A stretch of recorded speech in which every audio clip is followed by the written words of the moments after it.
We are Brock is an Ewok. Hi. Whoa, you speak English. Good for an Ewok of your stature. Nice hat. Tuta. I'm James, that's Wicket, and this is the 90th episode of the Rebel Scum podcast. Brock, why are you wearing an Ewok hat? Because Battlefront 2 just put out their new DLC that concluded a whole bunch of Ewok-themed games. You've played it this morning, have you not? I played it briefly. We recorded this first thing in the AM. In the AM. We recorded this in the morning, so I've only had a chance to play it a little bit. Because the download was, I think it's 4 gigabyte download. It's not too long, but whatever. So I downloaded. There's a challenge called Yub Nub, which I really thought was cool. I don't know what that challenge is yet. And then I played Ewok Hunt. When I first played it, I was a stormtrooper. But when you're a stormtrooper, all you have is a gun and a flashlight. And the flashlight runs out of batteries, and you have to let it recharge every once in a while. And you are in the middle of Endor. Sounds like Resident Evil. Yeah, it's actually kind of creepy. And then so there's Ewoks chasing you, and when you die, you respawn as an Ewok, and you've got to go after the stormtroopers. And the object is to kill all the stormtroopers before they get saved. I guess that's the. And then you never become a stormtrooper again? Not till the next game. Oh, so you only play as a stormtrooper once? I think so, because I'm pretty sure I didn't die as an Ewok, not because I'm good, but because I couldn't figure out what I was doing. But the stormtrooper was tough. I was doing okay, and then my internet died, and I got stuck like this, and then I got smoked. I was like the third one left on the team, and I was like, I've let you all down. But it was fun. It's cool when you come back as an Ewok. You get to play it's not first person. The Ewok's in front of you, so you get to watch the Ewok run around, and there's like transporting tents. Anyway, it's a lot of fun though. It's Ewok. It's dark time. It's very dark. So yeah, all you have is a flashlight and one weapon when you're a stormtrooper. But it was kind of fun. I would. What are the Ewok weapons, like spears? Yeah, and slings? Yeah, slings. You got your horn. Cool. Things like that. Yeah, when you do that, and then there's another one where you get like the blue transportation tents. I don't know what they are yet. They're probably canon, but I don't know what they are. Very cool. I like that. It's nice that they put in something just totally new. This almost sounds like the zombie Nazis for Battlefront. Yeah. 2. I like the Ewoks are getting some love, because in Chuck Wendig's Empire's End or the second one of them, he put Ewoks in it, and they were like therapists basically. And now in the new Han Solo book, Last Shot, there's a Ewok slicer in that one. So I got to get my hands on Has that come out yet? Yeah, it came out on the 17th. Yesterday. It came out yesterday. Ooh, might have to Josh, go to chapters. Yeah, Josh was listening to the audiobook. He said it was really cool. I haven't had a chance to pick it up yet, so I'm hoping to get that soon. Well, what am I saying? I already made the vow that I would only buy Star Wars books on that's right. on Google Play. Like, I should do that right after this. I'm excited. You should. You can read it. You can read it at work. But it sounds like it's good. Josh said it was really good, so I'm looking forward to it because I love Han and Lando, so I want more of that. But before we get into more Han and Lando, do you want to tell everybody about our Patreon page? I do. Have you heard of Patreon? Well, let me tell you. Patreon, it's where you give us money, and that's great because you love us, so give us more money. No, it's hard to make these shows on a Ewoks wages. It's really hard times on Endor, so we need you to help us. Wouldn't you like to help an Ewok like me? So go to patreon.com/Rebel Scum podcast and check it out. There are 4 tiers. That is 8 fingers. 4 tiers. Tier 1, for $1 a month, you get early access to, I think, all of our content. And at some point, when I get my business together, you'll also get exclusive access to our show, Cloning Around, where Andrew and I, and probably other people, will talk about the Clone Wars. We're trying to think of a creative way of watching it besides going episodically, because I think that show has a lot of hidden secrets that we're missing. Tier 2, for $2 a month, you get all the prior things, plus Andrew's Star Wars project, which I don't believe exists. We were actually supposed to shoot it. We were supposed to shoot the first one this week. Actually, today. I was going to go today after we finish this. But the ice storm in this part of the country. kind of ruined things on the weekend, so his schedule got delayed a day. So now he's a day behind on things, so we couldn't do it today, but we will do it. And like the shooter from the grassy knoll, I don't believe it happened. Tier 3, $3 a month.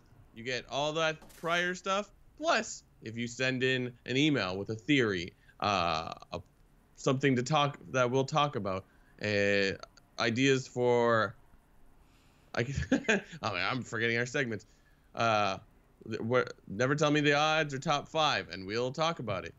And then final, the Uber tier, tier 4, $10. All prior things, plus we will have you on the show in some format. What? Hopefully VR. It'll be hollow. Yeah, you can be on any other shows. You let us know. We will tell you yes or no, and it'll probably be no. We love it when we have people on our show, so check us out. Yeah, we just had a couple the last little while. It's been a lot of fun. So let's move on to TV shows themselves. Solo has had 2 TV spots dropped. I did a reaction to the one on Sunday. I did not do a reaction to the one that dropped yesterday, the Risk one, which have you seen both of them? No, just the one. You should do a reaction to the Risk one, because it is that one was made for you. So the crew one, the TV crew one is Han and Chewie, like their introduction. Yeah. You kind of learn that's it. This one, Risk, is the Falcon's introduction to Han. It's Han's introduction to the Falcon, and it's Lando talking about the Falcon. And Brock, I don't want to spoil it for you, but I am. It ends with L3 turning to Lando and saying, "Are you done flirting?" It is, and there's Brock. Just watch this. You know what? Let's just stop right now. You need to watch this. This is Lando heavy. It's Han meeting the Falcon for the first time. Lando tosses Han his gun, and Han. It's beautiful, absolutely stunning. I've said it before, and I'll say it again. I would love to interview the people that make these trailers, because they're done somewhat outside of the production. I'm sure with Star Wars is a little bit different because you can't reveal everything. But like Last Jedi had some great trailers. Han Solo, like the TV spot that I did watch with him and Chewie, like those are great. And I'm like, this is insane. Like this is a quick trailer, and I was like, yes. Perfect. The new one, and I don't think it ruins really anything. You're just like, yes, more of this. The new one, Risk, might even be better. I mean, so like, we live near Toronto, Ontario, Canada. So we don't get a lot of access to different Star Wars things. We're not living in LA or wherever else they shoot Star Wars. But if we could get people on the show, the first person I would want is like, get me the men that make the trailers. I want to know, because it's just fantastic. They tell us, like, I don't know why I'm so excited about Star Wars trailers. I don't know why I'm excited about Star Wars, but like, there's very few trailers that make me feel things recently besides Star Trek. And the other one would be the Mr. Rogers trailer, which I'm very excited to see that documentary. I think these Solo trailers are my favorite Star Wars trailers since the Force Awakens ones. Nice. Like I think they're better than the Rogue One ones, and I think they're better than the Last Jedi ones. Last Jedi ones were good, but they weren't like heart-pounding action. Like, I mean, it fit the tone of the movie. Do you know what I mean? Before a trailer, I'm like, I'm all in, on the trailer. The movie might be, amazing. Because people I don't know if you know this either, but people are questioning Ron Howard on Twitter a lot.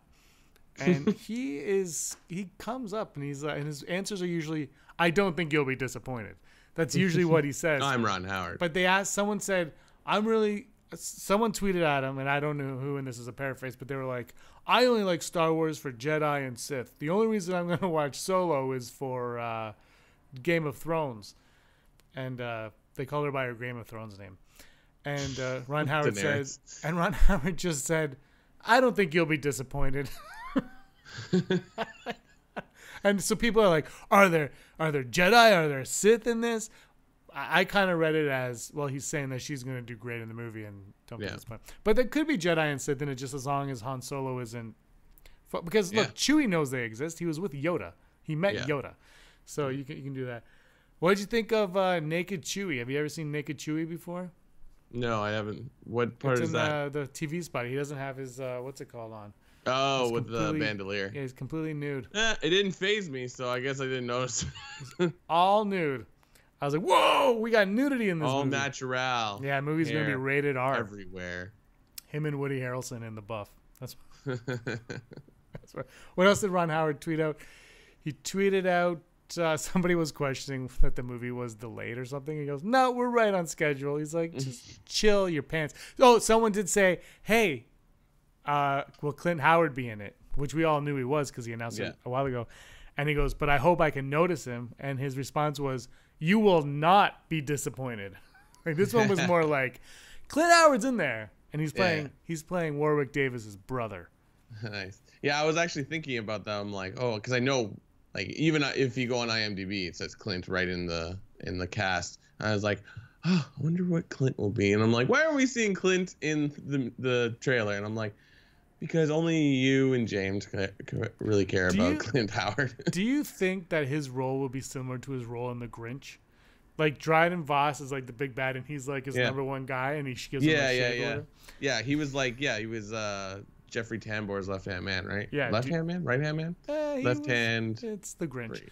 I can see it, like, I don't think he will, but like a small little role like that, like, yes, boss. Kind of like Ted Raimi in the Spider-Man films. You're in it because you're my brother. You know what I'm talking about. Yeah. Those movies are great. I'm really excited for the Solo movie. Everyone knows that, but these TV spots have really cemented that this is my most exciting movie of the year for sure, I think. Everybody's waiting for bated breath for all your favorite movies of the year. They do. Have you seen Isle of Dogs yet? No, I haven't, but I have seen Isle of Turtles. Isle of Turtles. It's very slow. It's slow paced. It's very Bam!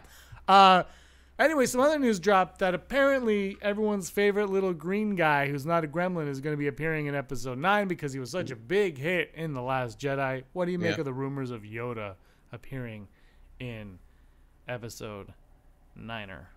I like it. You know, I mean, if we're going to have any returning Jedi, let's just make it Yoda. I mean, assuming that Frank Oz wants to do it. If Frank Oz doesn't want to do it, then maybe we don't do it. But like, here's the question: if they were to put Yoda in, and Frank Oz is like, "No offense, guys, I just can't do this anymore," because he is getting older, and I think I read an interview that he's just like, it's hard to be the puppeteer. Because I guess he is. Am I incorrect or not? He still does the puppeteering when he works on a movie like this.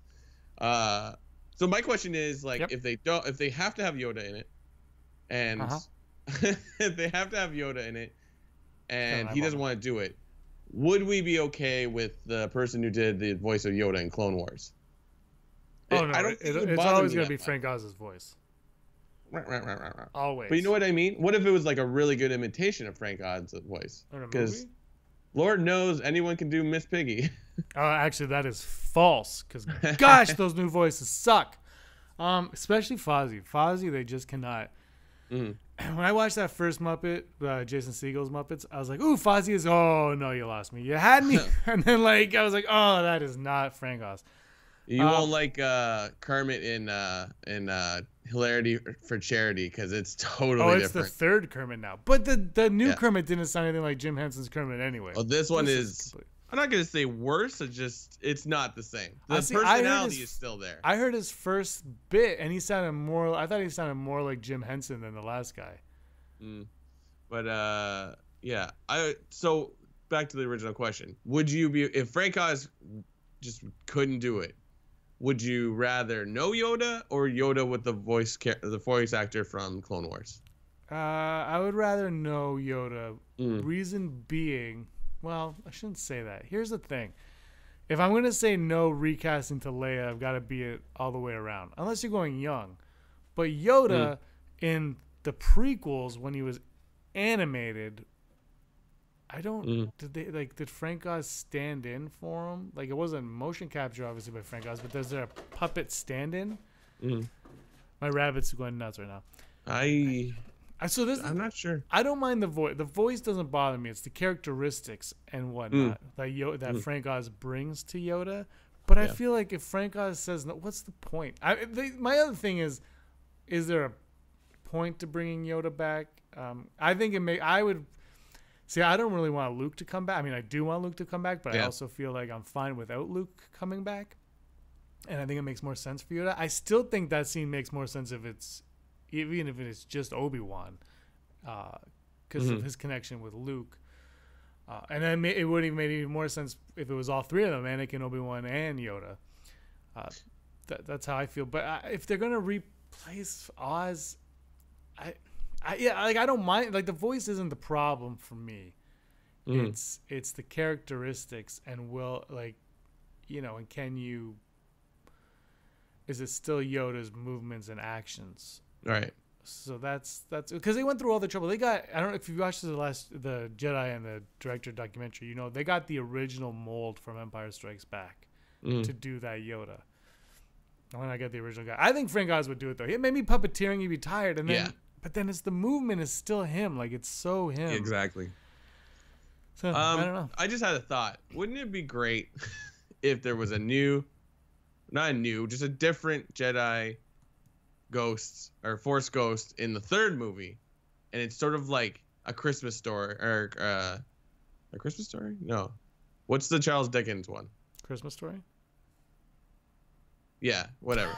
So like the you will be visited by cricket three in the hearth. It doesn't really work because there's no ghost in Force Awakens besides you hear Obi-Wan's voice, but you also hear Yoda's voice. So it'd be like, this one's Obi-Wan, the next one's Yoda, and the next one is Anakin or Qui-Gon, or I don't know.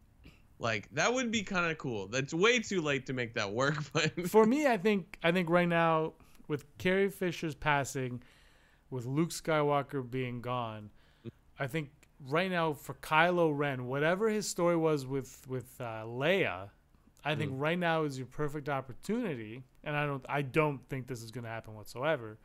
But I think right now is a perfect opportunity to bring in Anakin Skywalker to play the part that Leia was going to play with Kylo, in whatever aspect that was. I don't know what it was, but you got to figure there was something there. And you can't have Carrie Fisher come back, obviously, to play Leia. I don't think they're going to recast Leia. I just can't see that happening at this point. So I just think Anakin can fill that void. He can play that role, that part of, because Kylo looks up to Darth Vader so much that I kind of feel like maybe he looked up to Anakin on some level as well. And then when he found out what happened, he's like, that kind of is really what blew it up. And if that's the case, I think Anakin Force Ghost somehow, why he hasn't yet, I don't know. But I think right now is the perfect time for you to introduce him into the saga. Even though I think it was a little bit of a missed opportunity in Last Jedi. I shouldn't really say it's not a missed opportunity, but if there was a place to put him, that would have been it. Like, that would have been it. But I think in 9, you have that opportunity now. Yeah, I can agree with that. Like, I've said also before that I feel like we still need a lot more information about why Kylo is the way he is. Sort of, we haven't really, we've been given reasons, but it's just like they're not meaty enough. They're like, there's got to be more. So like, and including Anakin in there, that could be a really good place to put it. Assuming, but then like when you say that, it sounds like you're on the road to redemption with Kylo, which I think that shouldn't occur. But at the same note, we still want to know. I don't know what to say, but I would be down. But yeah, I think you're right. I don't think we're gonna see a Anakin. But it would be kind of cool if Anakin was even like, you're lost.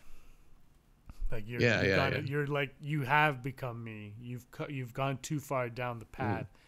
There is still hope, but the hope lies in blah, and you have to blah. Like that. So I don't know. I'll be curious to see where episode 9 goes. We have in the news. There's the pre-production is ramping up. They're getting ready to start shooting in the end of July, I think. So we're gonna find out stuff soon. I mean, look, if they're recasting Leia, we're gonna find out in the next few months. Yeah, easily. Or maybe they'll keep it a secret. Because if they do, even let's say they recast Leia, but it's not, the Meryl Streep, or, it's not an actress of any significance. Like, it's just like random brunette. You know what I mean? They could do that, shoot and maybe just from behind or something, which I think is kind of weird. But you know what I mean? Like they could do something like that where it's like, yeah, we put her in where we need to, but it's not of anyone of any significance, and you never see her face, and blah, and that's that. But I just want to know, because I think you spoke about this a little while ago. What are your thoughts on? I think you did that vote no confidence on this, but your preference? How would you handle Leia in 9? Would you kill her off before the movie starts, CG, or recast? I don't know. It's a dicey situation. You want to respect the memory of Carrie Fisher, but like we can never have the answer of like if it's a good idea or not. Like, 'cause it's like, well, what if Carrie Fisher was like, look, I'm not gonna make it to episode 9. Do what you need to do. And we also, I mean, when would that ever come up? We know her family is totally comfortable with her being CG. And it's hard to say because it's like, it's not like the story is already written. I mean, I know JJ's, I believe, done his script. Is he done his script? He must be. Yeah, it's all done. But like before even that happened, when we still had Colin Trevorrow, like the story is not set in stone. And I know that movies, you write a script and then nothing happened. It changes constantly. But you know what I mean? Like it's sort of, I think everyone's mentality is like, we can't recast her. That's sacrilege. It's like, but like these aren't real stories. They're being thought up sort of as they go.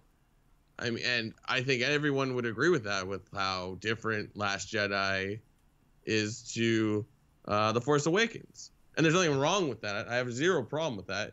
I'd rather have 10 Star Wars movies where we're like, this is my spin on Star Wars. Cool. That's awesome. That's what Star Wars is about. It's about sharing your ideas on the galaxy. But I would argue that this is the wrong place to do that.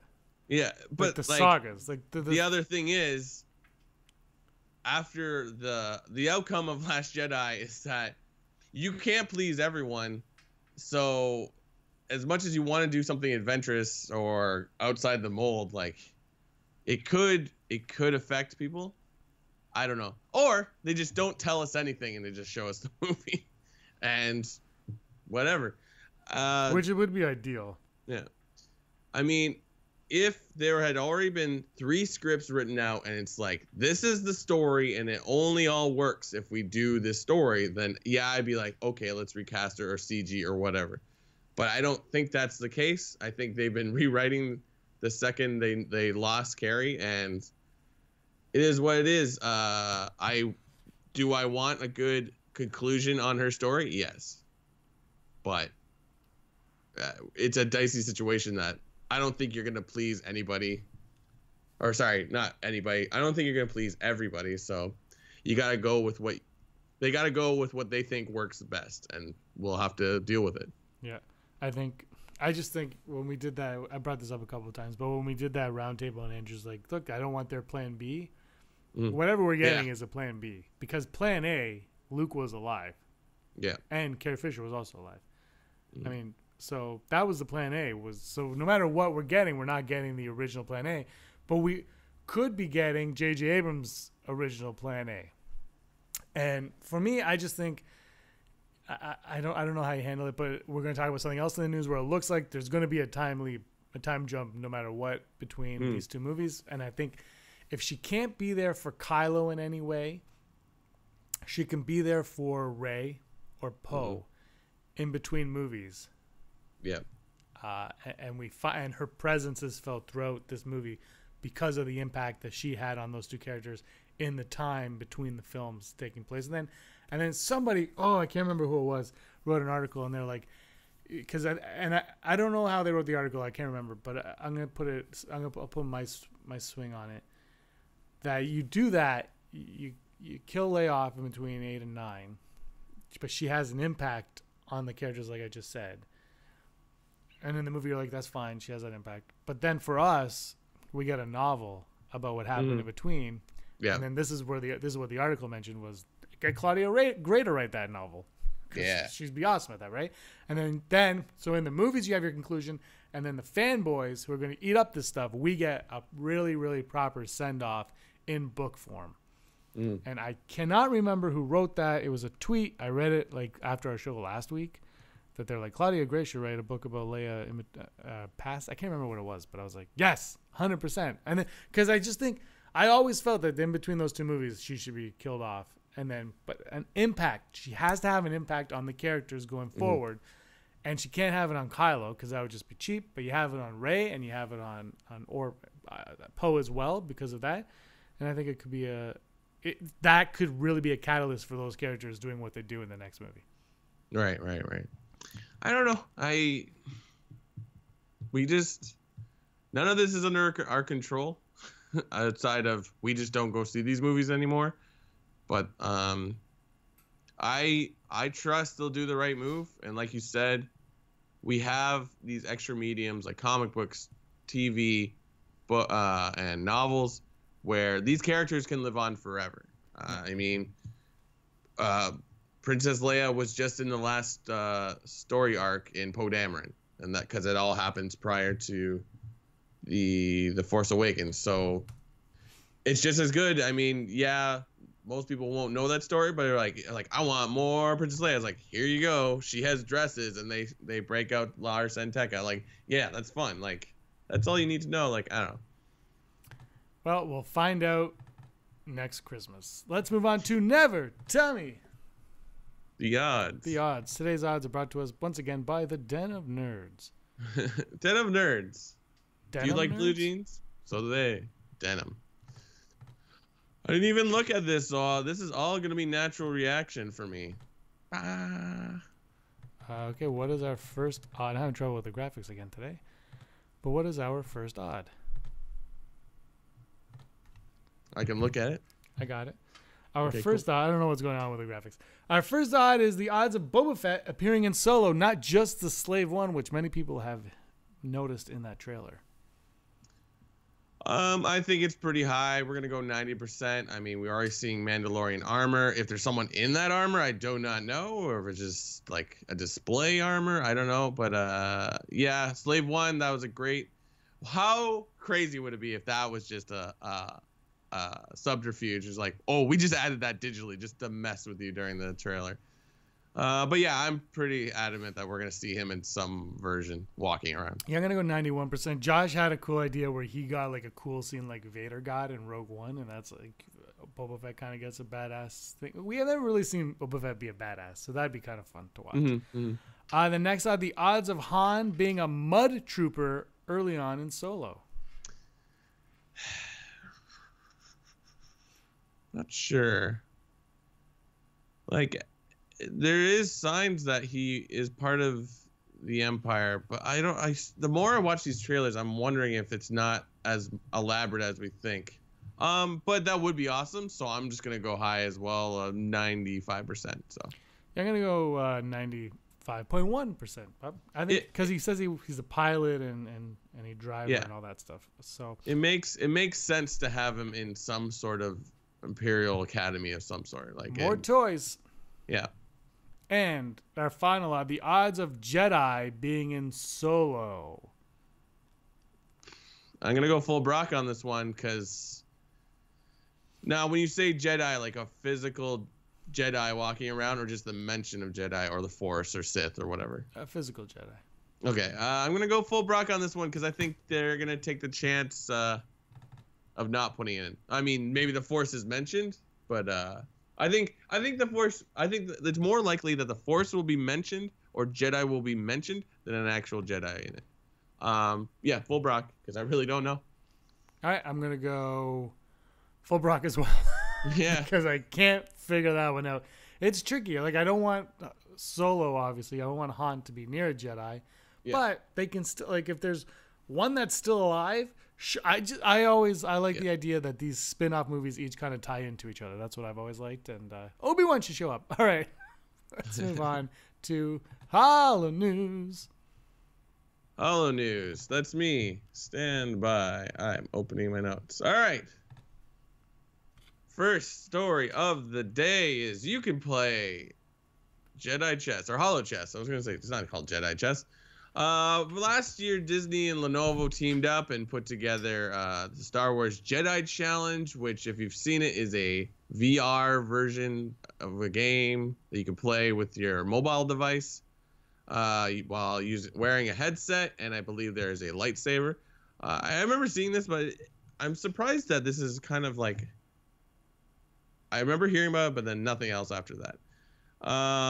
Anyways, there's been an update. So now that iOS users, so Apple iPhones, if you have anything higher than iOS 11, you can now play this game without the headset. Yeah, I think that's one of the big things. But the really big thing is now you can play full holo chess game mode for free, including 18 levels across 6 planets and 8 unlockable creatures with unique special abilities.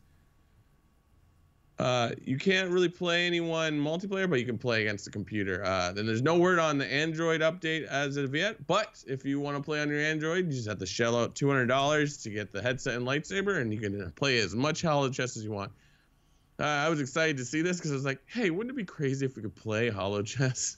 So yeah, it's available. Check it out. And next story in The Last Jedi news, we have a conversation on the Millennium Falcon with our favorite characters, Rey, Finn, and Poe, just after the credits roll in The Last Jedi.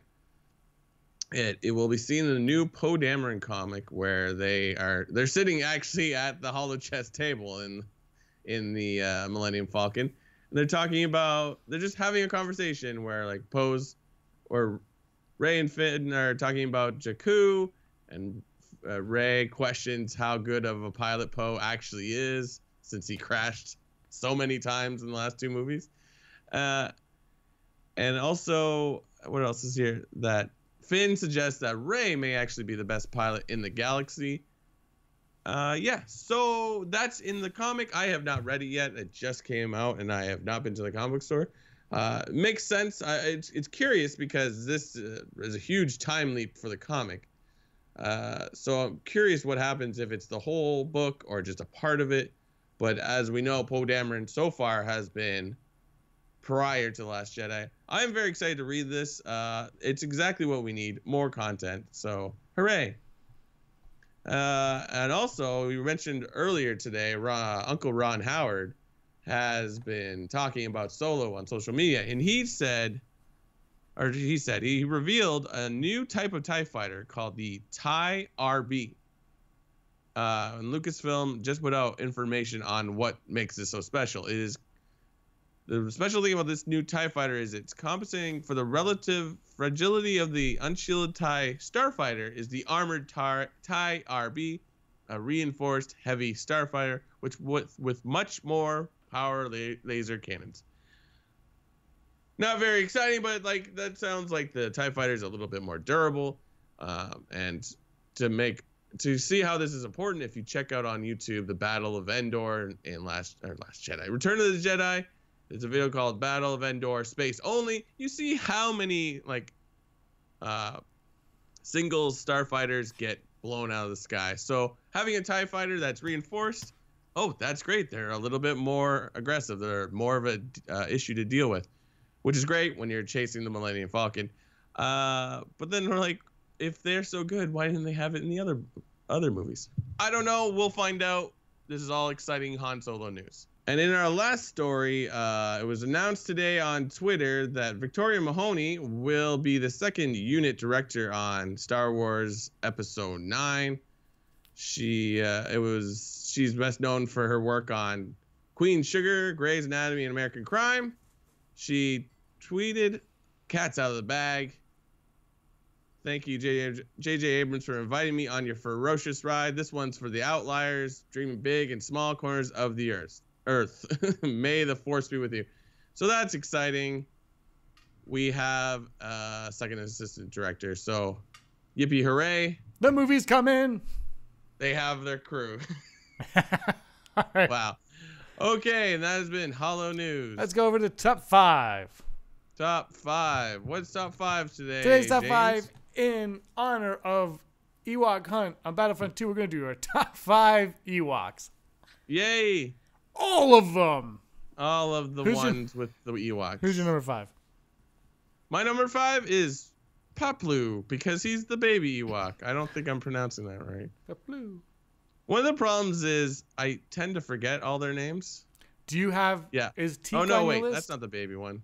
I'll go with Paplu anyways, because his name is cool. I'm going Chief Chirpa. Chief Chirpa's my number 5. Deal with that one. Who's your number 4? My number 4 is Chief Chirpa. Because that's one of the names I remember. I'm going to go... Sounds like a rapper. Like, that sounds like something you'd hear in a rap. Chief Chirpa. My phone auto-corrected my next one to longest. It's Low Gray. So mine is Low Gray as well, because he has a hat. Yes, he does. Number 3, Tim Tebow. Tim Tebow. Tebow's my number. My number 3. Who's your number 3? Mine was Low Gray. My number 2 is... Wait, who's your number 2? My number 2 is... What was the girl one from... No, that's my number 2. Tila? Princess Nisa. Nisa. Tila's from He-Man. I think there was another princess. Maybe Princess Tila also. But mine's Princess Nisa. Nisa. Yay. And you know what? It sounds like an Ewok word, if that makes any sense. Nisa. And number 1, Jar Jar Binks. Yes. Salacious Crumb. Number 1. I'm surprised you didn't have Teak on your list. Is Teak an Ewok technically? No, he was going to get an honorable mention. Okay. Number 1, the man, the myth, the legend, Wicket. Warwick Davis. Oh, Wicket. Wicket E. Warwick. Or Wicket W. Warwick. Yeah, Wicket E. Warwick. He's my number 1. I love Wicket's probably... He would be in my top 5 Star Wars characters. Like, yeah. Easily. He talks in Battle for Endor, so hooray. Does. That was our top 5. Let us know what your top 5 Ewoks are in the comments below. This has been our 90th episode of the Rebel Scum podcast. We are 10 weeks away from 100, where we just... Everything just explodes on the YouTube channel. Like, I mean, like, literally, we're going to blow the setup. Brock doesn't know that yet. We're going to start a fire. Surprise to my landlord. Yeah. She doesn't care. No, she doesn't. Anyway, guys, thanks so much for watching. Brock, anything you want to say before we wrap this puppy up? Do we want to do a trivia question again? No, I don't want to do a trivia question. Okay. But I want to announce a winner from last week's trivia. We never said there was going to be a prize, but one person decided to answer the question last week, which really goes to show you, if you don't mention a prize, people just stop caring. They're just like, oh, they're not doing a prize. But guess what? Every once in a while, we're going to randomly do a prize. Yeah. And so I will find, because it was my favorite comment, it was, never tell me the odds that I win this week. The answer to last week's trivia question was Rio Durant. Yep. And the only person to answer it, I hope unless I'm wrong, I'm looking at, the only person to answer it is Shady White Guy. Shady White Guy. And you win this. A new car. No, it's not a car. It's a fun shirt with a X-Wing on it, and it says, look at the size of that thing. It's age appropriate. And there's also like something at the bottom. It's an extra large, so it should fit. It's pretty fun. You can wear it for the ladies, and you're like, look at the size of that thing. Get it? Ha ha. It's talking about the Death Star. All right, Shady White Guy. So give us an email, Rebels. Well, we'll message you, whatever. We'll figure it out. Or you can email us rebelscumbags@gmail.com if we can't find you. So, but we have that shirt for you. Well, maybe we'll do a trivia question next week. Or you want to do one right now? Do what? A trivia? What is the name? Of the blonde girl? From the Ewok movie. Both Caravan of Courage and Battle of Endor. This was similar to what I was gonna ask if I had to think one up. So this is perfect. Okay, good. Next week. All right. Go back to you doing one.